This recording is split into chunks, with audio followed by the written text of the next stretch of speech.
कभी ऐसा सोचा है कि कचरे की टोकरी से भी कोई मशहूर डिश बन सकती है? सुनने में थोड़ा अजीब लगता है ना? लेकिन आज की कहानी कुछ ऐसी ही है। एक ऐसी कहानी जो बताती है कि कैसे एक छोटी सी सोच बेकार चीज को भी लाजवाब बना सकती है। चलिए शुरू करते हैं। तो सवाल यही उठता है कि आखिर हुआ क्या था? कैसे एक राजा का एक सख्त आदेश किचन में पड़े कचरे को एक ऐसी यादगार डिश में बदल देता है जिसे आज भी लोग चटकारे लेकर खाते हैं। ये कहानी है दबाव में पैदा हुई रचनात्मकता की। चलिए सीधे चलते हैं त्रावणकोर की शाही महल में। माहौल कैसा था? अरे एक बहुत बड़ी दावत की तैयारी चल रही थी और खुद महाराजा तैयारियों का जायजा लेने के लिए किचन में पहुंच गए और सब कुछ ठीक चल रहा था। तभी महाराजा की नजर किचन के कोने में पड़ी एक टोकरी पर। और उस टोकरी में क्या था? ढेर सारे सब्जियों के बचे खुचे टुकड़े और छिलके।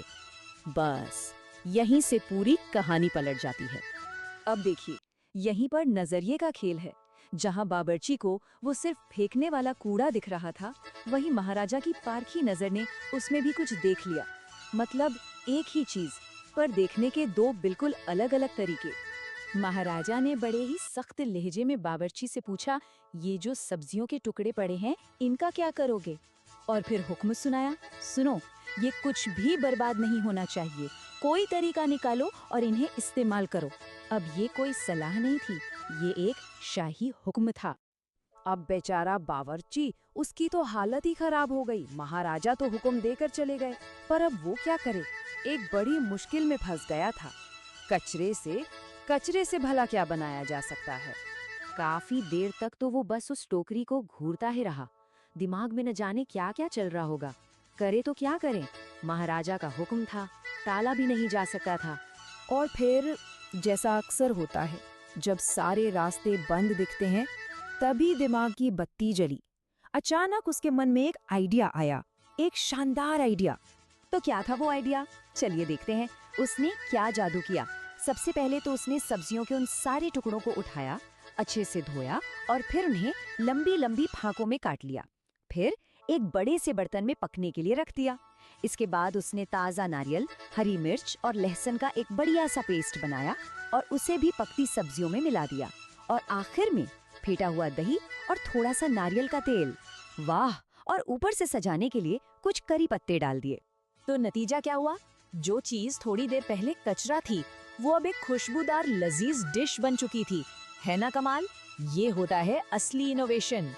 अब जब ये डिश मेहमानों के सामने परोसी गई तो सब खाते ही रह गए। हर कोई तारीफ कर रहा था और सब यही पूछ रहे थे, भाई इस कमाल की डिश का नाम क्या है? अब बावर्ची ने तो नाम के बारे में सोचा ही नहीं था। बावर्ची ने एक पल सोचा और फिर झट से एक नाम दिया, अवियल। अवियल यानी मिश्रण। और नाम भी कितना सही था। आखिर ये डिश थी तो कई सब्जियों का एक खूबसूरत मिश्रण है। तो बस उस रात की दावत का हीरो था ये नया व्यंजन, अवियल। क्या जबरदस्त सफलता थी। और बात सिर्फ उस दावत तक ही नहीं रुकी।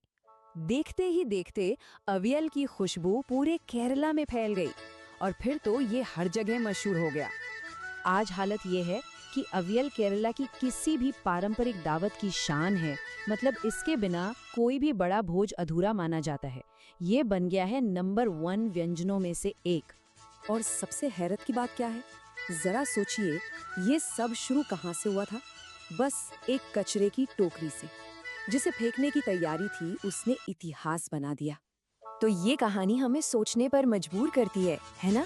कि जिन चीजों को हम रोज बेकार समझकर फेंक देते हैं, क्या पता उनमें कितने बड़े बड़े आइडियाज छुपे